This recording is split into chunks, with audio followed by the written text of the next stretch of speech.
Hello, Amy here, and welcome to the Negotiation Illuminators podcast, where we shed a different perspective on negotiation. Negotiation does not have to be scary, intimidating, or something that only salespeople do. No one is born a negotiator. It is a learned skill that anyone can own. I will be inviting experienced negotiators to the show where we will be sharing their top tips, exclusive insights, and valuable lessons learned, all to help boost your confidence in negotiation. Today, we are joined by Stu Colman, the Senior Director of European Identity at the Tradedesk.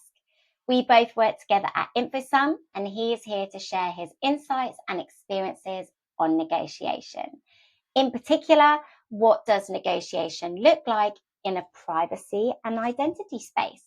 Hello, Stu. Thank you for joining me. Hey, how you doing? Good to be here. So when or how did you learn to negotiate? I started my career in car sales, not media. And I worked at the time for a manufacturer, Honda, and they were big on sales training. So I actually learned to negotiate in quite a structured way. I would go on lots of kind of residential training courses over a 4-year period and learn the kind of the art of selling and the mechanics and the process of great kind of sales techniques and approaches to kind of negotiation and how to be successful.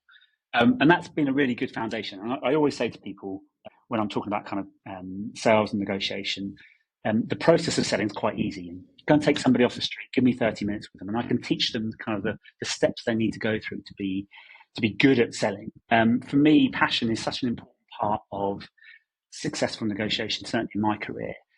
Doing things that I enjoy, products that I have an interest in. I think from my kind of experiences from negotiation and the learnings that I got in those kind of early stages, the passion is the bit that makes a difference. So you had almost the theory, and then the passion is what brought that alive or made it more you. People buy from people. They buy from the character, they buy from the engagement, they buy from the experience as much as the product themselves. So I think the passion really, really matters, because I can sit here coldly and go through mechanics of you will buy this thing and you will buy this thing. But if you don't feel it, if you don't believe it, if you don't kind of engage with that journey, it's a much harder process. It's very mechanical. So the passion for me really is the key to unlocking the successful kind of negotiation process. What are the key differences between negotiating in personal versus professional context? A good question. A good giggle there. Good giggle. Well, it makes me think of my wife, and I've had thankfully, a really good, successful sales career, but I'm rubbish at negotiating with my wife. She always wins. I think the answer to that question, bizarrely, is that they're kind of the same thing. I think that the key difference for me, and it's probably a good lesson for us all, is when I'm negotiating perhaps with my wife, it's very personal, and I get wrapped up in that kind of, this really means something to me. I talked about passion already, but one of the arts of selling is have the passion, but don't take everything really personally when you're negotiating business. If we all think about our experiences negotiating with our kids or our parents or our other halves or whatever, we can get really kind of stuck on a point and really kind of, this is going to happen this way. And sometimes that inflexibility in personal doesn't translate so well into kind of business environments. So I think the mechanics are all very, very similar, but I think the difference is how you control your emotions and how you control your passion in that environment. I was going to ask, so do you have any tips as to how not to get too personal in that moment? Any ideas? In personal or in work situations? In personal, because that's where you mentioned there, it was how to take it too personally. Yeah, well, so I'm a late discoverer of my neurodiversity. So I was diagnosed with ADHD about 2 years ago, which was a real revelation for me. And part of my ADHD is that I had very strong emotions anyway. So I actually find that kind of emotional control quite difficult. I think sometimes it's very easy to be caught up in the moment, caught up in the emotion and the passion and the debate and the discussion, and forget where you're trying to get to. So always trying to keep a degree of focus, I think, helps in those moments where you can feel your emotion kind of come to the surface, you kind of send yourself back into, no, hang on a minute, this is where we're trying to get to. So ability to have that kind of end state in your mind as you're going through that process really, really helps. And I think that applies from a business perspective as well. We can get a little bit caught up the backwards and forwards and the challenge and the kind of the battle of negotiation in a business sense, and forget that it isn't about winning or losing. It's about achieving an outcome that you've been tasked with achieving. So I think keeping that end goal is always a good tip. It always kind of helped me remain focused on the right things in the negotiation process. Thank you for sharing that, especially your journey. And it is hard to control emotions sometimes. And I like your phrase of like keeping the end in mind. So, how do you know if you're going the right direction, if you're getting distracted? By goal setting? We're being real salespeople here, but by goal setting, take a Yep. moment, look back, whether it's personal or professional, and see where you are and if you need to reset. I like that. Yeah, Good tip. definitely. Right, what are some of the effective techniques for handling difficult or aggressive negotiators? Uh, I said earlier about negotiating personal versus work. And I think when we negotiate personally, we can be a little bit more assertive rather than aggressive because we feel it's a safer space. So I would first kind of tip I would say in those kind of environments is what I said earlier, bring it back to what are you trying to achieve here? This isn't a battle. This isn't a my ego is bigger than you or I'm better than you. This is this is where I need to get to. This is the outcome I'm trying to achieve. And my job is to understand the situation in front of me, understand the person I'm engaging with and the level of their knowledge and understanding of what they're trying to achieve, and find a path that fits through that. So that ability to be a little bit kind of flexible and moldable to the situation um, will often help when you're in situations where you might feel that the other side is perhaps aggressive or has the front foot or however you want to achieve it or position it. So that always helps. The second thing is I always try and diffuse aggression with a little bit of humour and a little bit of humanity. People come in with quite an assertive mindset often because that's perhaps how they've been taught. It's very easy just to kind of take a step back and go talk about something that's kind of unrelated or something that's just a little more kind of relaxed or drop in there. This is a bit challenging to say, isn't it? Diffuses things a little bit and kind of brings a little bit of sting out of it. So that's sometimes helpful. The third one, though, I think is probably the most important. Often aggressive negotiation is rooted in a lack of knowledge or understanding. Mm-hmm. It might be that they don't understand what they're trying to achieve, or they don't understand what it is that you're trying to get them to engage with or to buy. And aggression becomes a tactic within there to try and force things in a certain way to either mask that or in some way, shape, or form change the outcome. So again, that kind of making sure, checking in, understanding that the knowledge is there, bringing the humanity back to it, and diffusing it and making it, I hate to use the phrase safe space, that kind of safe environment. For me, certainly in my career, has often dissipated a lot of that aggression and made it much more of a conversation and collaboration than a battle of wills or a battle of who's got the biggest ego. What are some of the negotiation mistakes you see people making and how could they be avoided? Um, so people going into negotiations either without the required level of understanding themselves, so they go in too confident, too cocky, and they get tripped up when that knowledge or that lack of knowledge is kind of exposed. And kind of related or tied to that is, which often also trips people up, is when they are in a situation during the negotiation process where they don't have the required knowledge, they wing it or they blag it or they make up an answer because they think they have to. Again, one of the most powerful things I certainly find in any sales discussion or negotiation is to say, I don't know the answer to that question. I will find out for you and come back to you. And if we need to pause now whilst I do that, or if we can pick it up at a later time, that's fine. But being open and saying, it's clearly important that you need that piece of information. I don't know what it is. So that confidence in saying, if I don't know everything, I can take the opportunity to step back and discover. Somebody said this to me early in my career, and it's always resonated with me, and it's always something I've worked really hard on, which is if people don't understand something, they won't buy it. Pure and simple. So whatever you do, whether it's in person or not, you're going to have more success if you work in a way where you are bringing people into the kind of the knowledge group that you have around the subject. Make it so that they understand it.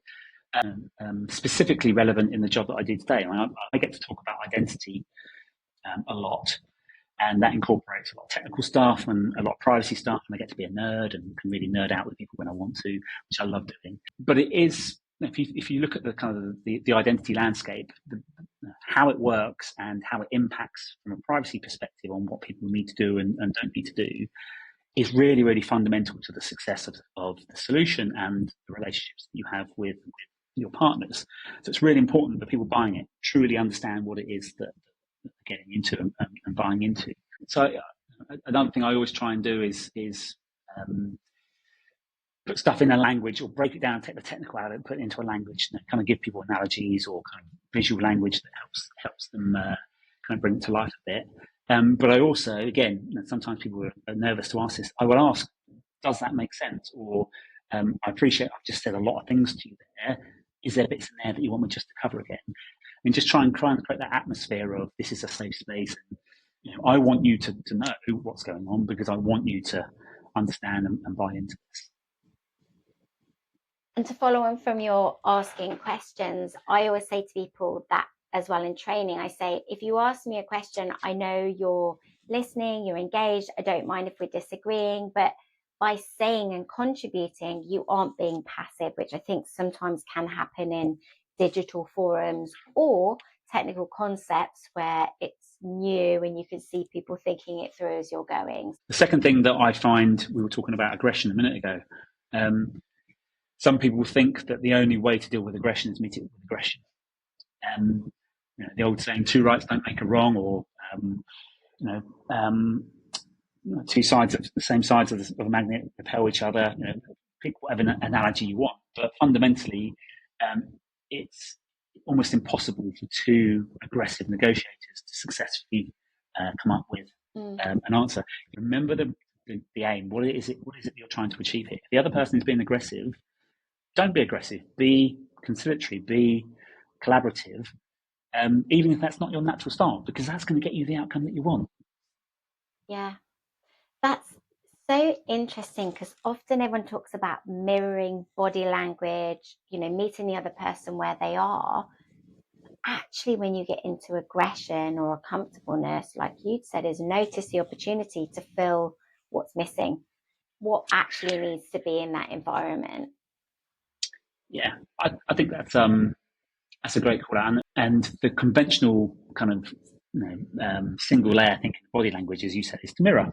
But actually, it's much more than that. Sometimes mirroring is right, but sometimes actually doing the opposite in terms of things like body language. If somebody is laid back and disengaged, you lean forward and engaging brings them in and engages them more. If people are really, really intense and you need them to kind of just step back a bit, and then if your body language becomes a little bit more relaxed, I'm just trying to demonstrate here by rocking it backwards and forwards.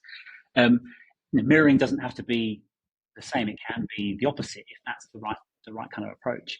So spending a little bit of time understanding that and just trying to kind of practice and get comfortable with that kind of approach can make a huge difference to people's negotiation success rates. Yeah. And I also, back to just one of the other pieces you were saying about being knowledgeable enough is one of the mistakes you see. But then the other part of that was, if you don't know something, just say, I will get back to you. That's a lovely phrase, a way to handle something where in a world where there's so much data, so much change, it is almost impossible to have all of the answers for everything now. You must see that quite a lot in your world and your role currently. If you're selling a product, you should have a degree of knowledge there that is good, because that's the expectation of the person you're dealing with. They want you to be an expert because they want to hear from you the reasons why you should buy it. So you should spend the time, invest, grow your knowledge, grow your understanding, learn from the difficult questions, and go away and learn the answers to those questions. But you can't know everything, and to expect you to know everything to the depth that people sometimes want, if you blag that, you lose credibility. So it really is, it's a balance. Learn, be passionate, engage, but don't be frightened to say, I don't know. Just those key phrases. I often say before people go into negotiation, write down a few key phrases that make you feel comfortable if you get put in a spot. And I think you're one of, I'm not sure, I'll look into that and get back to you. Could be a really nice one to build trust.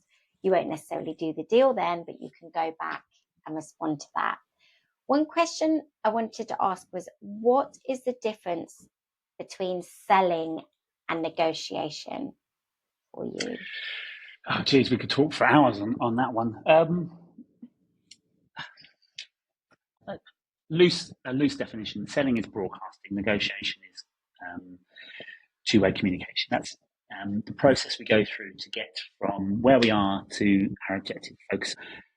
For me, negotiation starts in the first conversation, but you're selling the whole time. So it's a mix of both. But you should always start with every single interaction leaves an imprint. Every single interaction leaves a perception, an understanding of you, the product, the company, everything that will influence whether they buy it or not. So you should always, from my perspective, adopt the same mindset of everything I say here matters and will influence the success at the end. So it is part of negotiation rather than clearly defined. This is the sales process. And now we're going to go into negotiation. A bonus question I ask all guests: if the word negotiation was removed from the dictionary entirely, what word would you use instead and why? I would use collaboration because ultimately a buyer and a seller are collaborating on achieving an outcome. And actually, the more I think about that, the more I think that we should just change the word anyway, because it's a much nicer word and it's much more reflective of the process. We should. I like that word. Hey, Stu, this has been great. Thank you so much for sharing all your insights and experiences and a few key questions. Thank you for appearing on the show. Thank you. Thank you for your time and lovely to speak to you.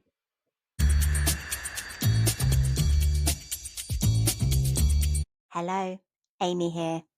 Thank you for listening to the Negotiation Illuminators podcast. To find out more about future episodes or to receive negotiation top tips, please sign up to my newsletter. The link can be found below. Bye-bye for now.